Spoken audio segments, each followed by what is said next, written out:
How you doing, guys? It's Wednesday. I don't know. We're at lunchtime. Home today. We had major floodage here on the island. Got 12.5 inches of rain in a couple hours. Needless to say, all the major highways are closed. So I'm back home in the garage. Still in my work uniform.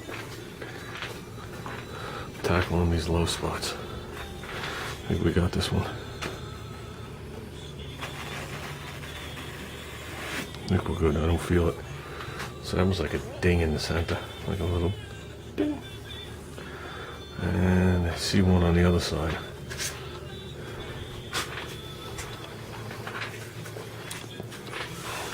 We're getting there.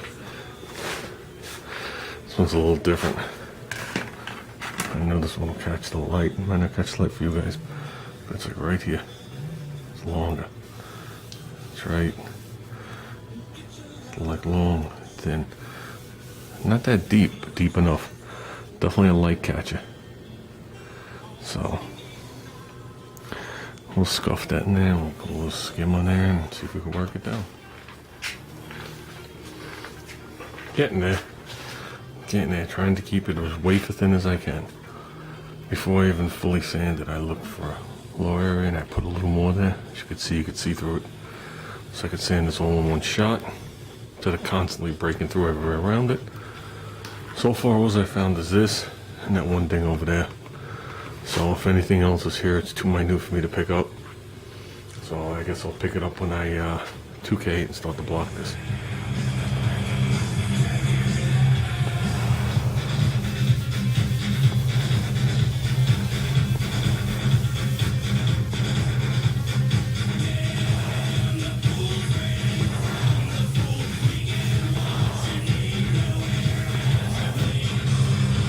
Let's clean it.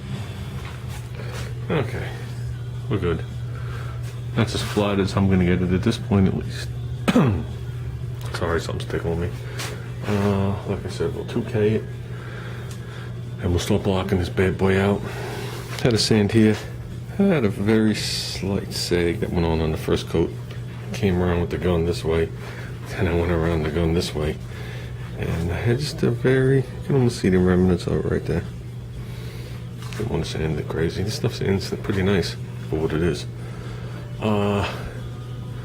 Okay. What have I ordered and what are my intentions for the roof? I am going with the factory gold on the roof. I have ordered an intercoat. I'm going base coat factory color. I've ordered an intercoat. I ordered 3 different colors of gold. They're all gold. They're all bright. Light bright, normal bright, and dark bright micro flake, which is only 4 thousandths. So it's not the big speedboat dune buggy flake. It's a smaller flake. And that's what we're doing. We're going to do a flake on the roof. Something I've been wanting to do since I'm a kid. And like I said to my wife, this is the only car I could do it on. Ever. There's no other car I can mess around with other than this one.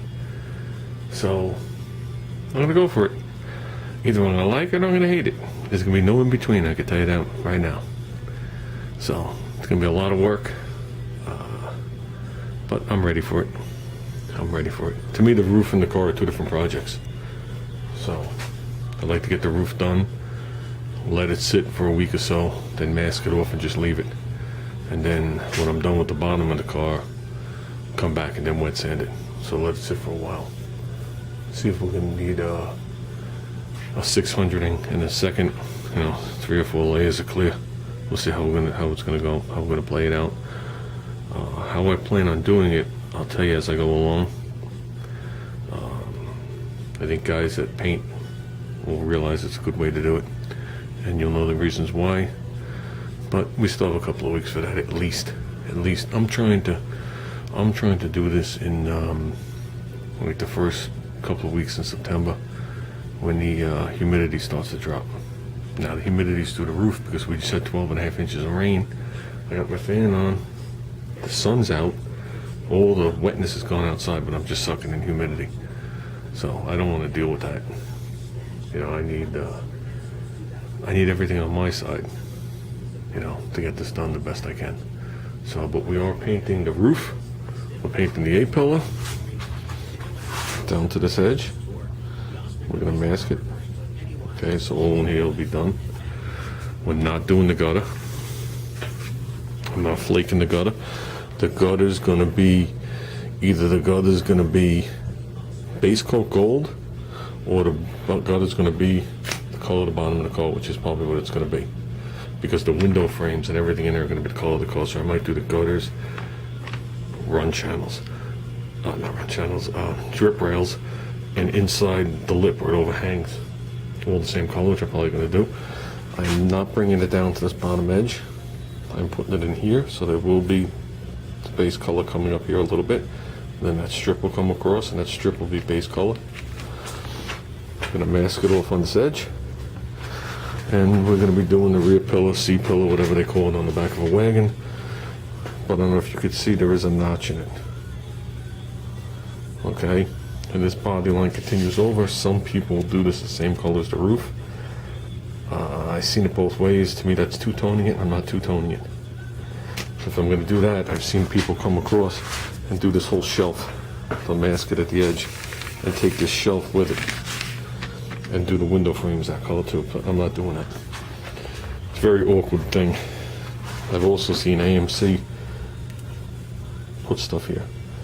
I had a vinyl roofed car that had a notch out like this, and they put an actual half-an-inch piece of vinyl roof in there with a trim. Not on a wagon, but still. I wish they made vinyl roofs for a wagon. This thing would be vinyl roof, we'd be done with it. Nothing better than a vinyl roof in my eyes. And that's how we're splitting it, guys. So this gutter back here will be the same as roof color, as well as up underneath, which has a nice little 2-inch overhang. And that's it. So there, as you see, I'm not dense. That's the different sheen from where I sanded it down when I epoxied. So from what I could see, I don't see any more dents. But time will tell. As I remember too, and I just found too. But time's gonna tell. I'm sure I missed 6 or 7 or 12. And that's what it's gonna be. So love it, hate it, doesn't really matter. Does not really matter. So I don't mean that offensively, but it doesn't matter. So that's why when you walk into the store, there's 1,000 different paint chips. Every manufacturer makes 10 different cars and 5 different models. Nobody will ever agree on the same thing.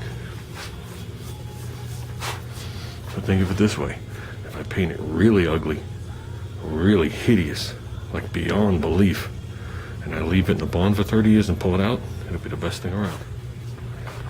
And if you don't like the way I'm painting it, you can go on to NovaFish63's site and blame him. Because he's the one that re-sparked this back into my mind from my childhood.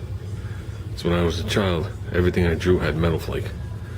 So he put that metal flake in that Nova. Yeah, I was peeking through the guns to see which gun I'm going to use for this flake. I've come up with this one. I don't know what size opening that is. Obviously the 43S means nothing. All I know is it towers over the 1.4 on Harbor Freight.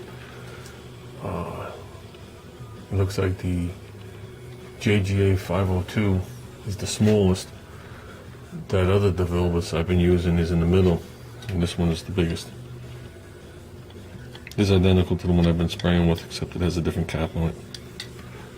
So I think that's going to be the flake gun. We'll see how that works out.